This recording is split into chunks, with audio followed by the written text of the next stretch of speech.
Well, I think it's officially 10 o'clock, so we will get underway.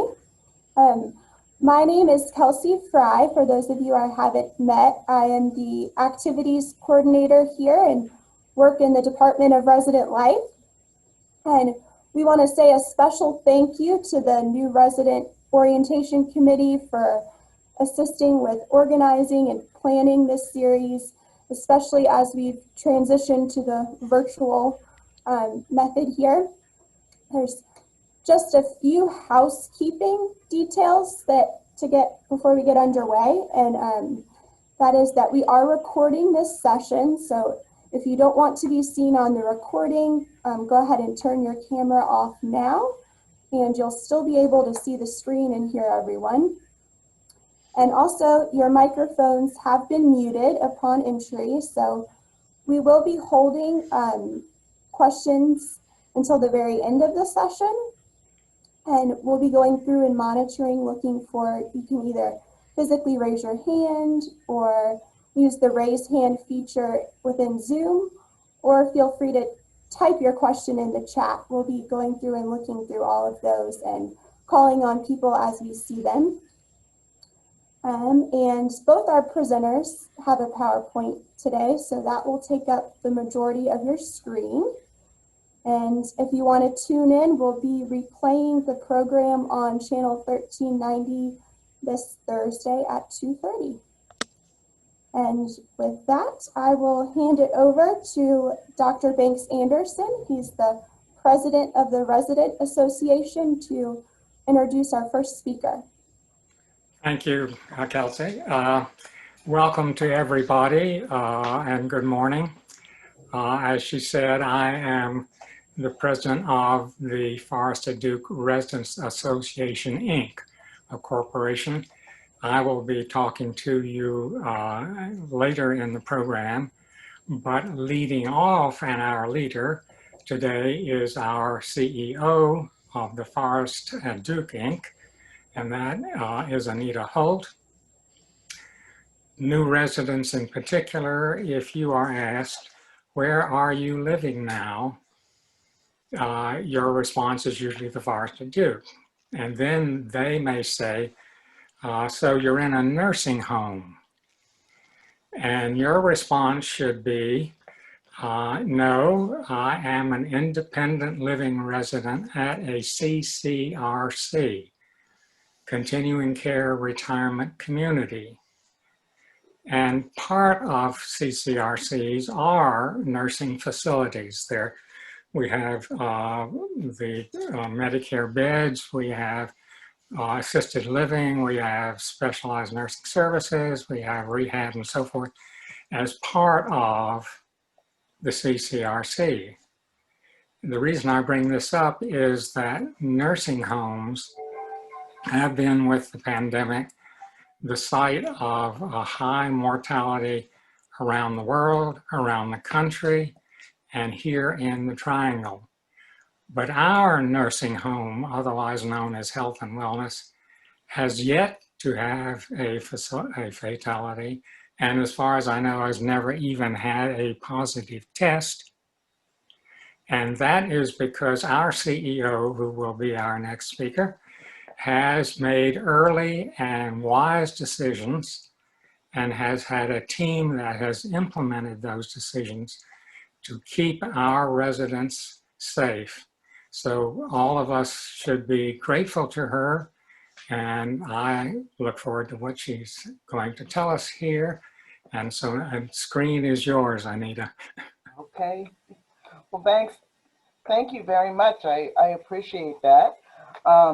But in the true sentence of it takes a village, we are our own village, and it took all of us working together to be where we are at a time when we certainly couldn't have anticipated any of the answers or the situations or the places we have found ourselves in the past year.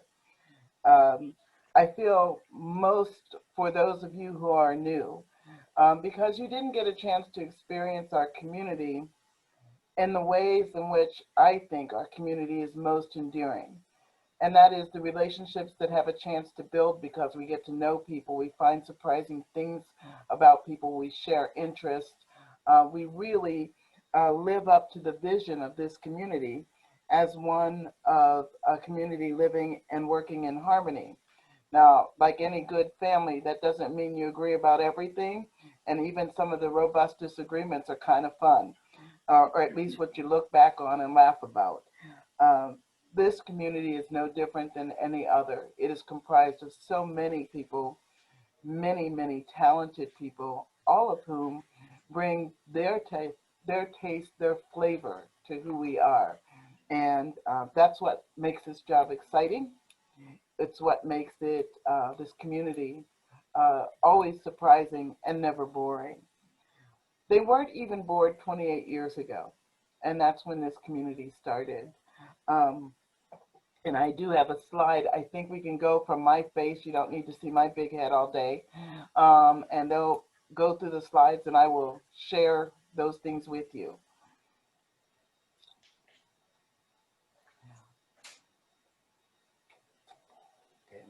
28 years ago, the Forest at Duke started. It was originally the Pickett family farm.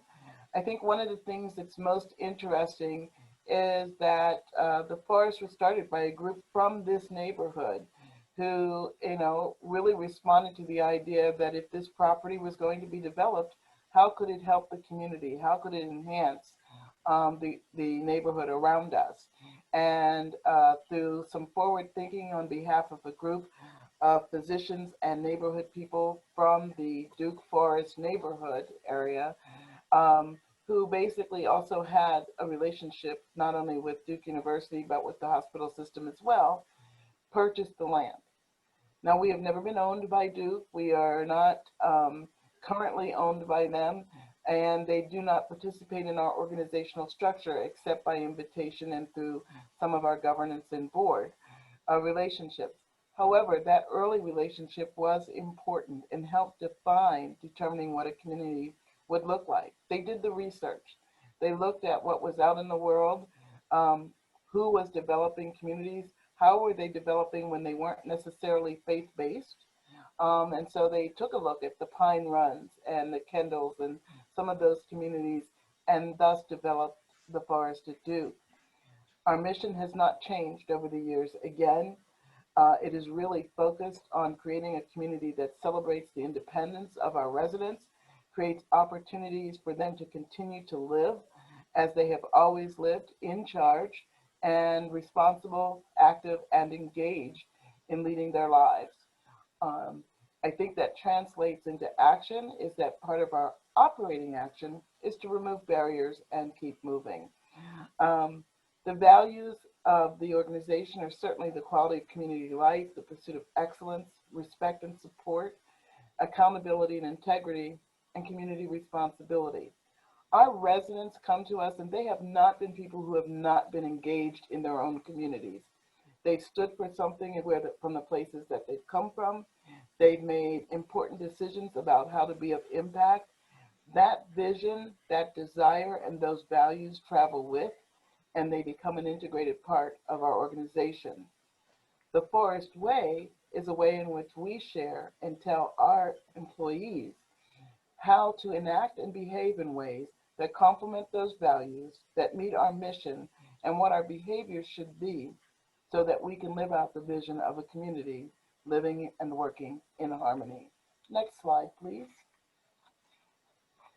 We are built out on 47 acres.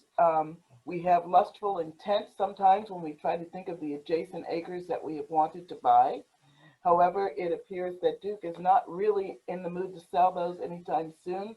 And now the Department of Public Transportation and something else wants to purchase part of the 5 acres that are closest to us. So we just kind of stepped out of that fray. It certainly isn't going to be worth it if we can't develop it the way we need to. Currently, we have 154 apartments, 6 of which are combined units, 95 cottages. We have a community center, a health center, as Banks shared, and our health center includes both assisted living, skilled nursing, memory support, and dementia care. And I know that when Leanne does her presentation, she will be able to provide much more detail about that. We operate with an annual budget of about $22 million. We spend about $2.5 million annually on capital asset replacement and repair. One of the things that's critically important is that you take care of the property, you take care of the buildings, you replace systems and infrastructure. At some point, you're no longer able to replace, you've cobbled it together enough, and then you make the next investment. And we're kind of headed in that way. Our major operating departments are administration, health services, dining services, resident life, and general services. But we are also supported by marketing, human resources, and that together, and our administration includes those things as well as financial services and operations. So together, we have a full organization in support of the operation of our community. Next slide, please.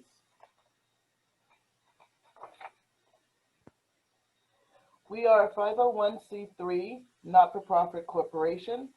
That is our tax status. We do not pay property tax. We do, however, do a payment in lieu of taxes, which people often call or refer to as a pilot.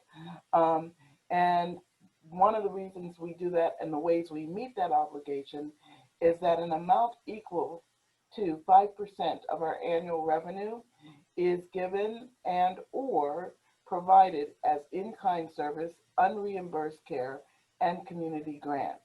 We also provide benevolent care for those residents who have exhausted their resources and through no fault of their own, so that no one has to make a choice about, once you are a resident here, your ability to stay here. That status also allows us a cheaper access to capital, and we get that through tax-deferred bonds. So all in all, that status is not unusual for CCRCs. Most of them in the country are not-for-profit. Many of them are faith-based, but several of them are not. We are governed by a voluntary board of directors. They are represented by a diverse cross-section of community in business, in organizations, community service, education, and healthcare, as well as the legal and financial professions. They are responsible for the long-range look of our community in terms of how do we plan going forward, our governance, how we are governed. They are not responsible for day-to-day operations. Programmatic affiliation with Duke is always important. We've had and been blessed, particularly this year, by our relationship with Duke University Medical Center. Our physicians and our medical director are part of the geriatric practice group at Duke. We have several members of our board who are members of the medical organization at Duke, as well as those who represent the educational side. We also provide internships, fellowships, and other access to both the university and the medical center that has been meaningful for our organization. Next slide. We are an accredited organization. CARF is the national accrediting organization. It's actually international. It bought the CCAC accreditation organization probably about 15 years ago. We have been accredited without additional recommendation, meaning we met the highest standard of 1,400 operating regulations in terms of how we serve older adults. That places us in good company with solid organizations who've made a commitment to not only providing the service, but doing it in a way that is resident driven, that is accountable, and that is integrated from governance through day-to-day operations. We are Fitch rated, A- rated, which I know that 30-some years ago when I started in my career, and I now say 30-some because I'm on the other side of 35 years, so 30-some's a good enough number. But our organizations weren't even rated. To be A-rated is to be fiscally sound. There are less than 250 of the some 3,000 CCRCs in the country that are A-rated by Fitch. Department of Health and Human Services is one of the surveying and licensing agencies for us, as well as the Department of Insurance, which has the operating oversight for and compliance oversight for CCRCs, as Banks explained. We are Energy Star registered and Music and Memory certified. And along the way, in each of our departments, there are certifications, exposures, and training that we take that make sure we're able to offer some of the highest standards of care, and that we have access to the best and most recent information guiding our practice. Next slide, please. So, key resident information, and I mentioned this, if you've been here over this past year, you've had lots more time to read some of this stuff. The reality is when people are moving in, there's just an onslaught of information. And sometimes you need to be here a while and then go back and take a look at it. But one of the first places where you find what you most need to know, what is it that you bought, how is it that you live here, and how is that we operate, is through the Residence and Care Agreement. That is a contract between each resident and the Forest at Duke. That is a reference document. If you have questions, that's certainly something you should take a look at again.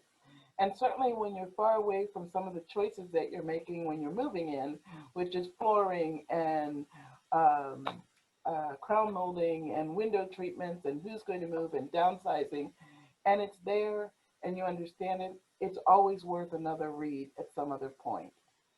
The disclosure statement is an annual common language highlight of the Residence and Care Agreement, and that is required by the North Carolina Department of Insurance, and it is posted as well as available to every resident.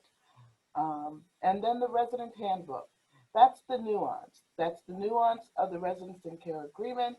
It is an internal document developed on site, but again, offers information, guidelines, and some of the policy resourcing about living in this community.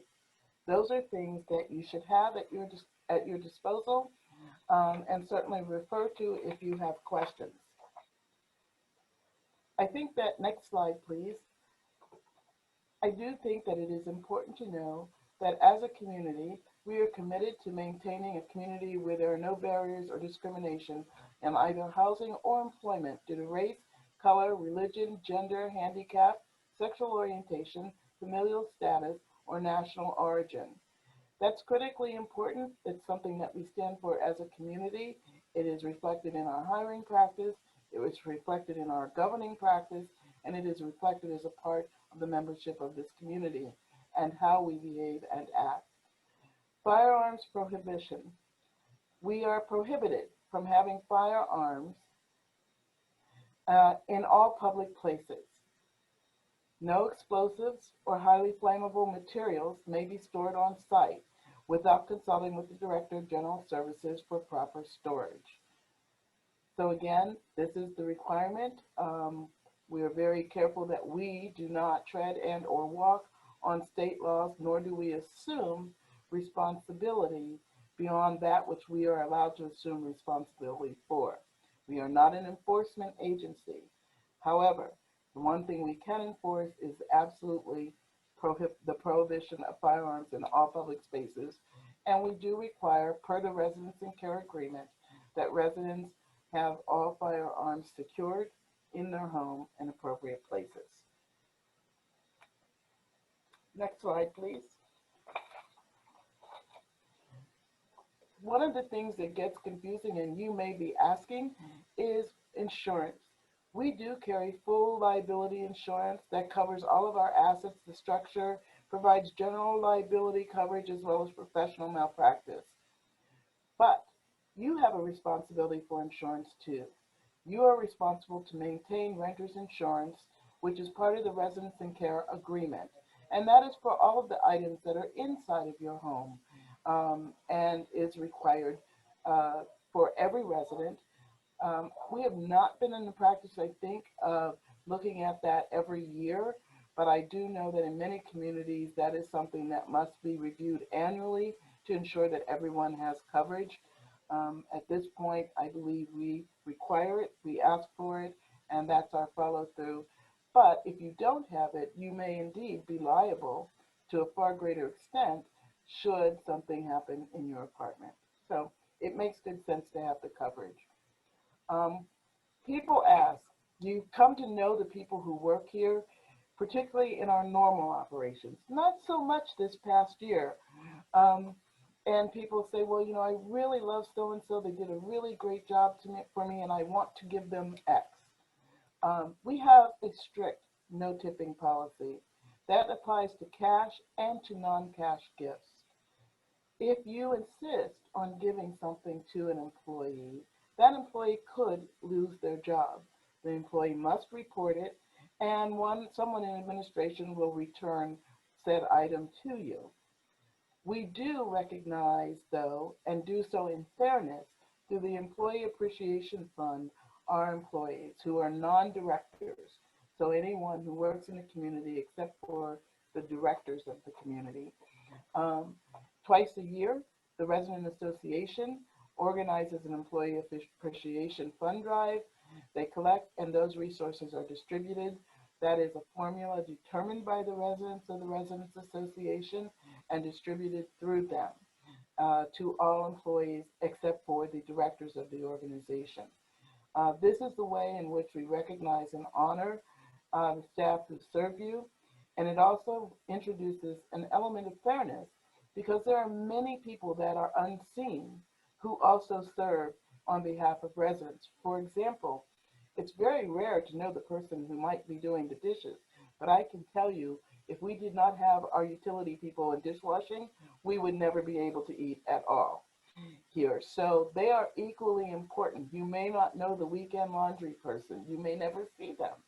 But again, they're equally important to what happens in the services we provide. So your gift is greatly appreciated by all staff and certainly recognizes them in a fair and equitable way. And we thank you because you don't have to give anyone anything. The fact that you choose to do so is greatly appreciated by our employees. Next slide, please. So you would think that everything was just hunky-dory, everything's beautiful, everything is going like roses and gangbusters. Well, that's not always the case, and sometimes you have a concern, and our hope is that we can resolve that at the ground level, that if you have a concern, don't hold on to it because it's only going to make you miserable. Bring it to someone who can help you.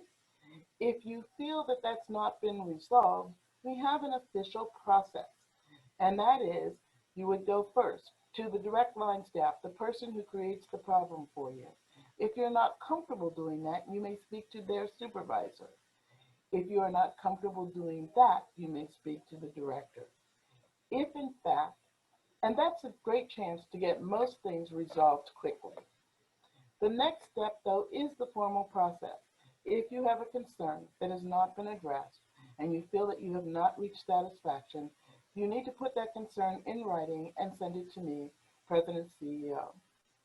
I have a duty to respond to you in writing within 10 days of receiving such a complaint or grievance or concern. And some of that may be, I need time to research it, I may need more information, or we need time to resolve it. But you will receive that, and that's the 10-day response. You will receive a formal written response. And should you decide that that is still inadequate, then the next step in the process may be appealed in writing to the Board of Directors. The Board of Directors' decision is final. The Board of Directors does not take on a complaint unless it has been through the formal process of a written complaint to the President's office, a response. I will tell you that when I receive a complaint from a resident, even at that first stage, I do alert the board so that they know that I am responding. They are aware of what my response is and what the concern is. So we do have a formal process. Certainly, if you cannot get it resolved through the direct line staff, supervisor, or department director, then we do encourage you to follow the formal process. Next slide, please. So our leadership team, we've had a few changes in the past year. Sharon Pitt joined us in January, and then we closed down. Imagine that. Sharon is our Chief Operating Officer, and right now she is providing interim leadership to the Dining Services Department. Karen Henry is one of our longest term directors. She's been here in excess, I think, of 12 years, and she is the Director of Finance, Chief Financial Officer.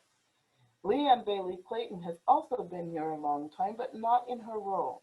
Leanne started some almost 20 years ago as a social worker with this organization.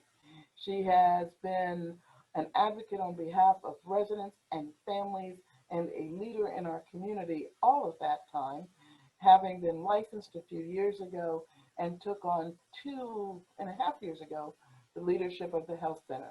She is a licensed nursing home administrator and has certainly been responsible as a key person and leader as we have managed COVID, not only in the health center, but coordinated our responses throughout the community.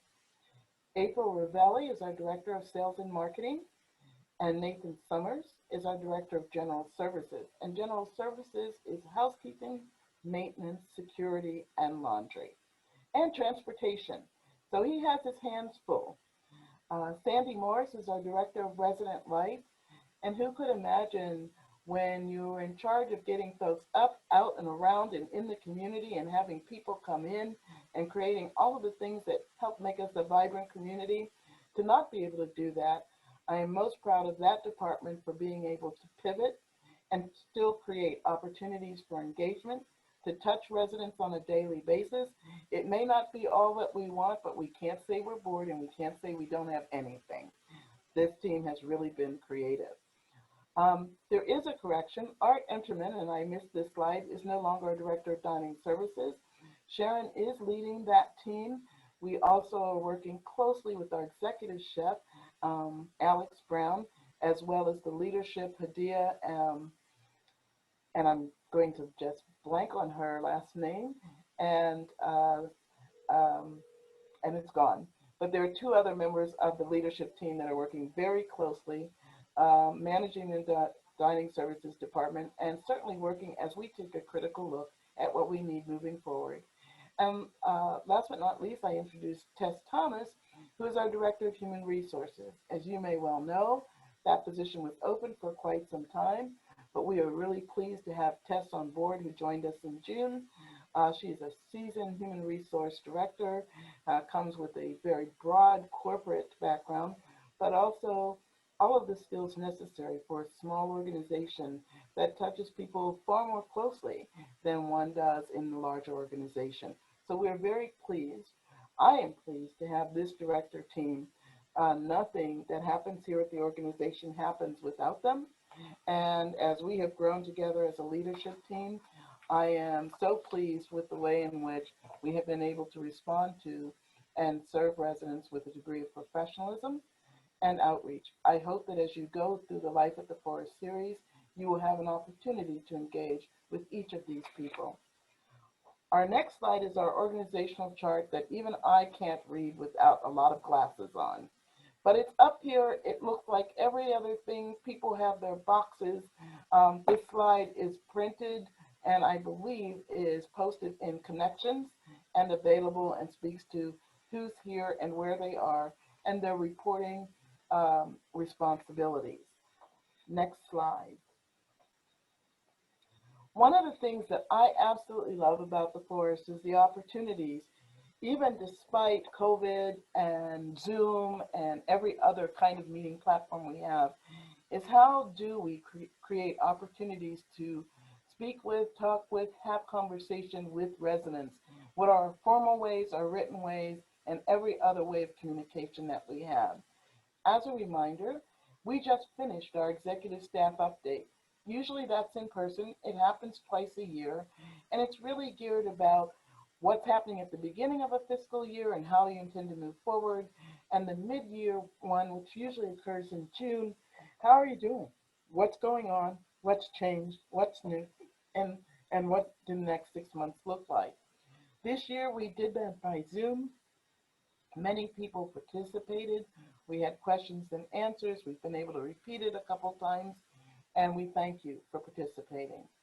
Community-wide meetings as necessary. We do call meetings occasionally when there are things to be shared with everyone. and it's a way to get a broad message out. We also work closely with the resident association, their board, their committees, and the caucuses. Another means of communication, and communication is never one way, it's always a two-way opportunity. I like to think of it as up, down, and sideways. Then we know that we're really doing it right if we have places for people to come in and have conversations. That leads us to coffee and conversation. That's a smaller group, usually no more than about 40 people. We're going to be doing that on Zoom, I think 3 times in the next couple of weeks. And the idea is that sometimes there's a smaller group that has a more intimate conversation around a specific subject. It allows for more questions and answers.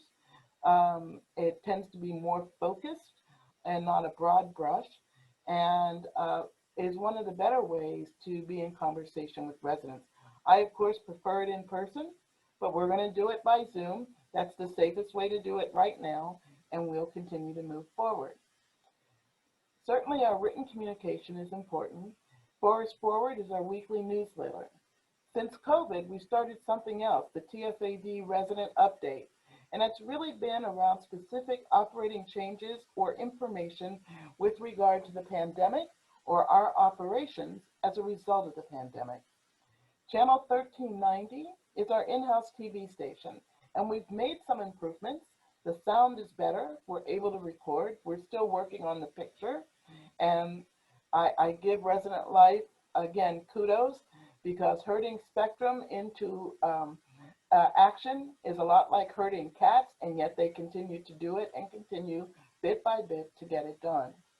We do put special announcements in internal mailboxes as necessary.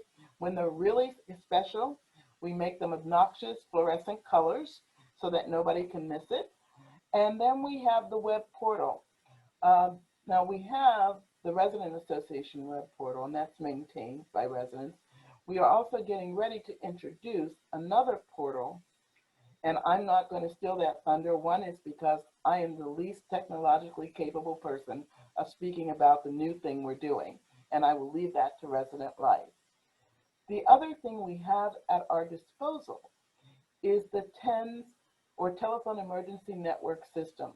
So when there's a power outage, as soon as we know something, we will let residents know that the power is out, that Duke has either told us that it is going to be, Duke Energy has told us it's going to be on within X amount of time, or that they don't know what it is, etc.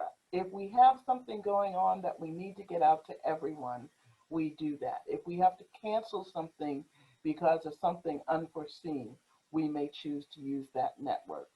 We try to be respectful of not creating crisis. So the notion if something happens at 10 o'clock at night, unless it's an abject emergency, we might choose not to send that out in the middle of the night, and may choose to send it out first thing in the morning, which is usually between 6:30 and 7. Again, trying to be sensitive to what are residents doing at this particular time. Will we cause more angst by sending the notice or not? Sometimes we win, sometimes we don't on that, but we are always reminding people, and I don't think I have to remind residents, they often and frequently will call the front desk when they have a question. I will tell you, when the power goes out, it's not helpful for you to call the front desk, because we're trying to call Duke Energy to find out what's going on. And as soon as we know, we will tell you. But again, we appreciate that people let us know what's going on, and if we're not actually looking right at it. We do have generator power for the key functions of the organization and in the health center, so that power outages seem to happen frequently here. They happen more in North Carolina than any place I've ever lived, but we do have the opportunity to switch to generator power in many areas. It has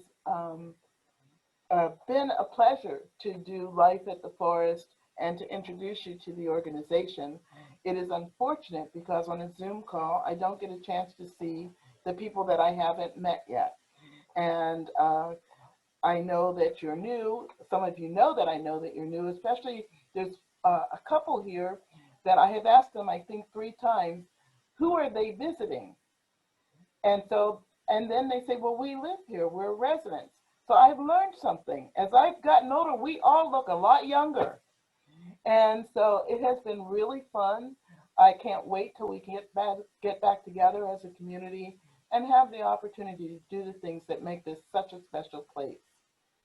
And now it's my pleasure to introduce Banks Anderson, who is the president of the Resident Association, who will share his comments about the Resident Association, how they work, and how they serve our community. And then I believe we have questions and answers that I will stay on the line for. And when we're finished, we will answer those. Thank you. Thank you, Anita. Welcome. And Kelsey will have the first slide.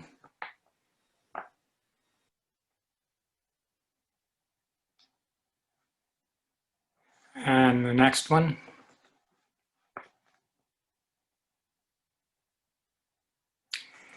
The purpose of the Residents Association, I think, can be defined in one word, and that is communication. We communicate up with our staff and the folks who run the place. We communicate sideways to other residents, and there is communication down from the staff to residents through our committees and caucuses. So the major function is to tell folks what is going on in your mindset, what your interests and so forth are, and what your problems are. So we are a liaison between the residence management and the big board. Next slide. We are a 501c3 charitable organization, and we are incorporated in the state of North Carolina. I am the principal agent, and as a corporation, we have officers and 9 directors. We are going through a change in this leadership now. And we also have 9 standing committees. Each committee is chaired by one of the directors.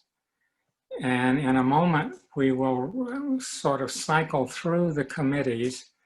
And I want you to look at each one and to think, which one would I like to be a part of? And I think it's very important that you do volunteer for a committee, because this is the way that you get in what I would call the communication loop, up, down, and sideways. There are another group of representatives, which are our 3 residents who have seats on what we call the big board. That is the Forest at Duke Incorporated. And that is not our board, which is the Residents Association Board. So our voice with the big board are 3 of your compatriots here at the Forest, and we will be actually canvassing you for who you think should represent you on the board and the committee, chaired by Dean in a short, starting almost immediately.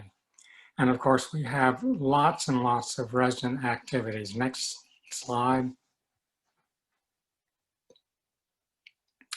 Now, those are the standing committees. And Kelsey, I want you, with about 2 seconds each, to cycle through the slides which tell you about those, and you can read those slides.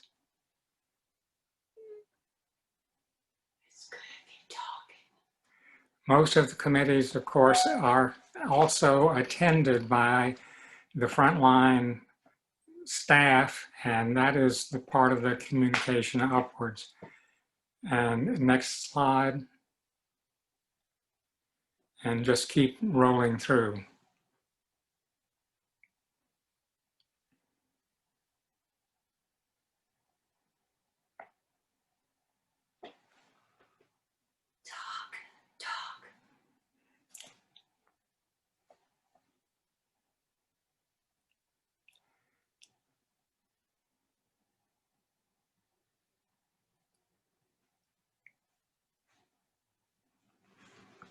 The Resident Services Committee is really a group of subcommittees. They don't often meet as a large group because they are the labor force that staffs the resident stores, that staff our publications, which are the pictorial directory, and the Forester, which is another one of our RA publications. All of the meetings of our committees are open to all residents. And if you want to speak, it's polite to tell the chair in advance. Before COVID, the meeting times and places were posted in the connections room. Now the times and places are Zoom addresses, which are usually sent out by email.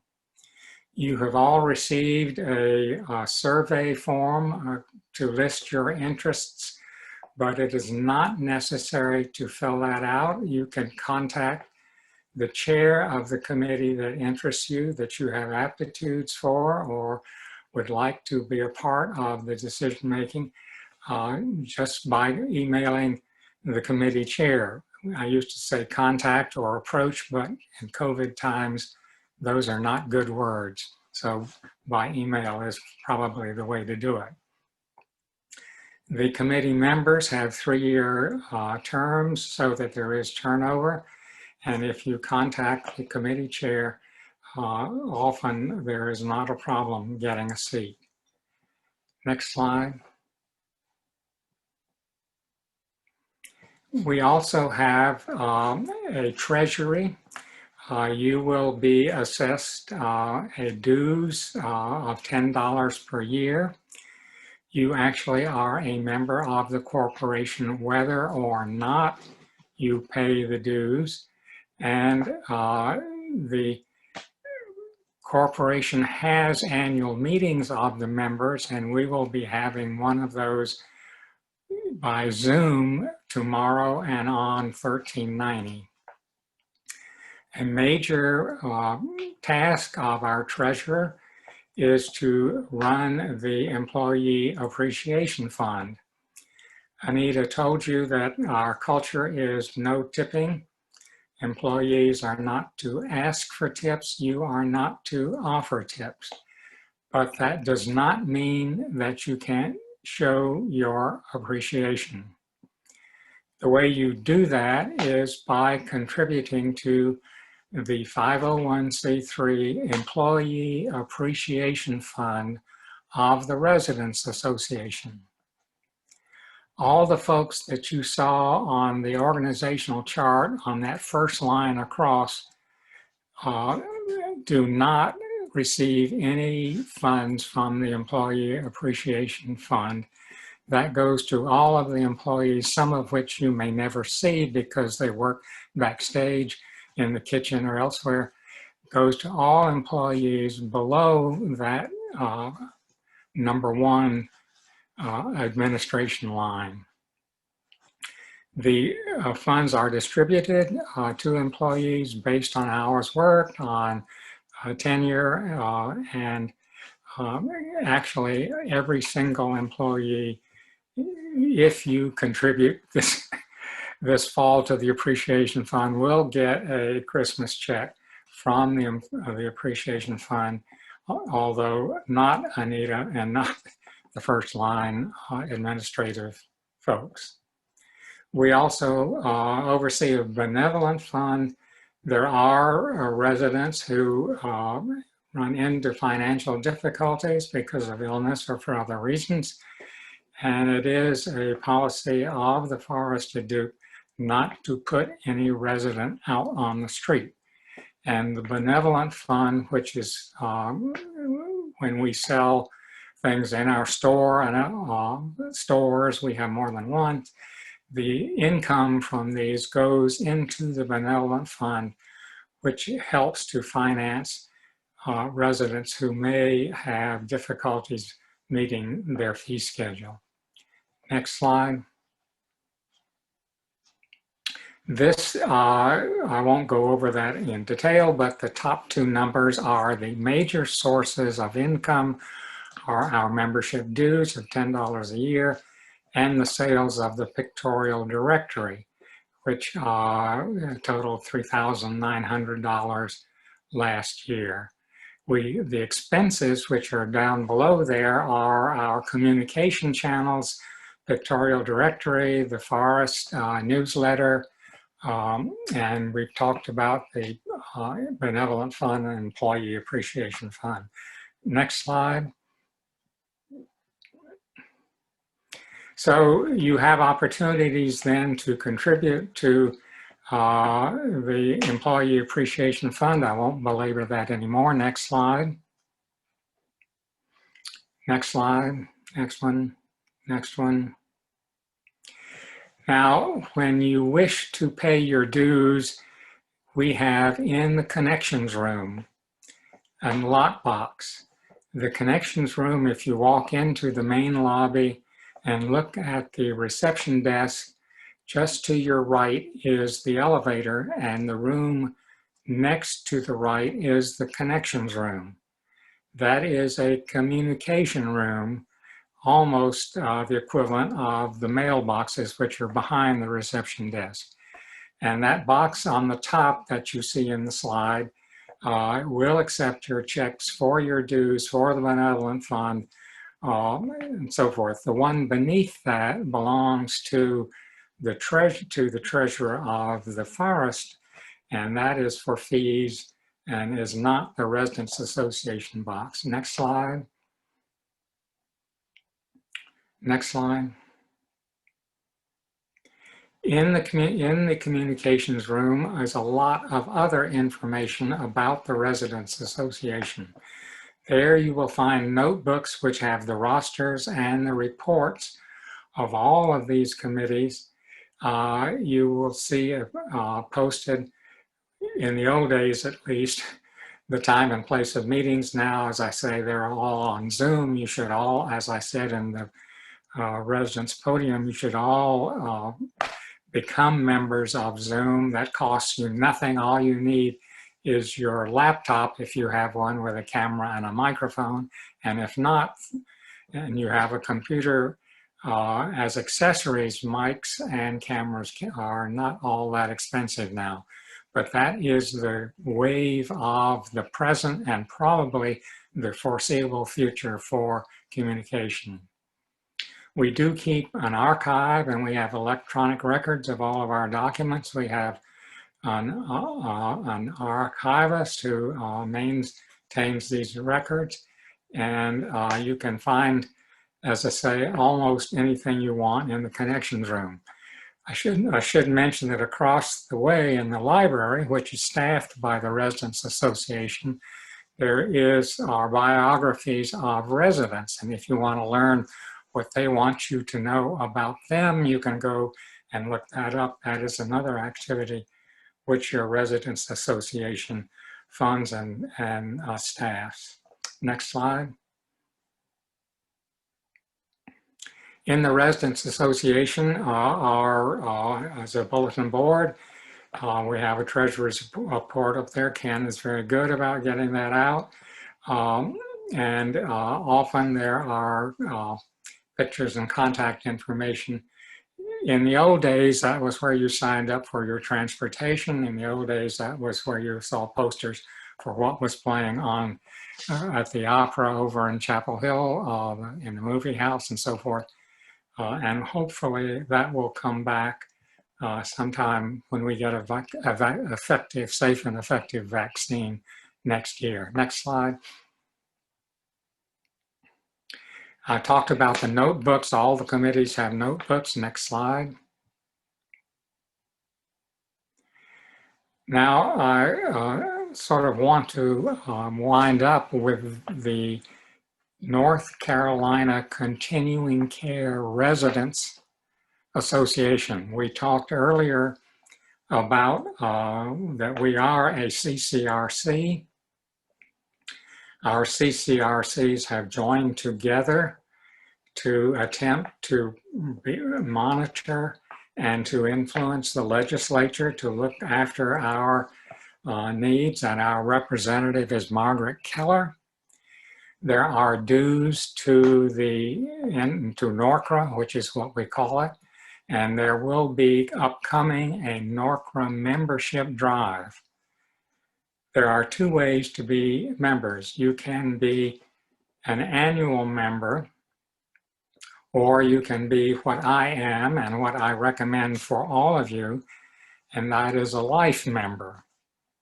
Why is that? Not because our lives are going to be short, but because when NORCRA representatives go to a legislator, their ammunition is the number of residents in the state of North Carolina that listen to them. So if you are a life member, you never go off the roll. They can always count you as one of the thousands that they represent. With annual due, if your annual membership dues, you forget, they don't get paid. There is a hiatus in the membership rolls related to the annual collection, which is all avoided if you become an annual member. Next slide. Life member. The organization is very valuable and has over the years saved us in terms of fees a lot of money. Right now, cooking, for example, are legislative initiatives to charge CCRCs sales tax on their meals, on anything they sell, and the vendors will have to pay tax on what they sell. It is a cost that will be in the multi-thousands of dollars to CCRCs, and we are working hard over at the legislature to stop that kind of legislation. The legislature also has power over how much cash we have to set aside as an insurance reserve. There also the national legislature, the Medicare bed tax. There are out there in our environment lots of ways to increase your fees. If there is one thing that you can do to keep your fees down, that is to join and support NORCRA. So be sure you respond to Margaret Keller when she makes her pitch for membership. Next slide. Well, I did want to leave some time both for Anita and for myself for questions. And we do have 5 or so minutes before the hour is up. So we will entertain questions. Yes. We had a few questions through the chat, and this was, I think, for Anita from Kathleen Allen. She says, has the residence and care agreement changed over the years, and have all of us signed the same one? Has the Residents Association changed? The residence and care agreement, I think that Anita was talking about prior. Yeah, there have been small changes over the course of the years, but the core document has stayed primarily the same. I think when there were some language changes by the Department of Insurance, I know that since I've been here, and I've been here 6 years, there's not been a change. We don't, when there is a change, and it's usually mandated by the Department of Insurance, or if you have a change in your product, then it's whatever the contract is at present, and you honor the contract from before. So, so people don't re-sign contracts when they're new. But we have had no significant change in the contract at all. So I would venture to say that pretty much you've signed about the same agreement, no significant change. It's the same type, which is a type B contract. It has the same amount of days. It has the same specificity. So that's where we are. All right. One more question through the chat is, not all communications are sent by email. Could they all be in the future? I'm going to send that to Robin because she really manages that. And it's always threading an interesting needle when you understand that we serve probably 3 different generations of retiree, some who are absolutely tech savvy, others who wouldn't push a button if their life depended on it, and somewhere in the middle, got a little of this and a little of that. But Robin, I know you're on. Would you take this? Sure. So we invite people who want to receive electronic communication of the Forest Forward and any resident updates to join that list of emails. So anyone who wants to receive the Forest electronically or want to receive any resident update, please send your email information to either me or to Cindy Hefner. And I'm rrogers@forestduke.org and Cindy is chefner@forestduke.org.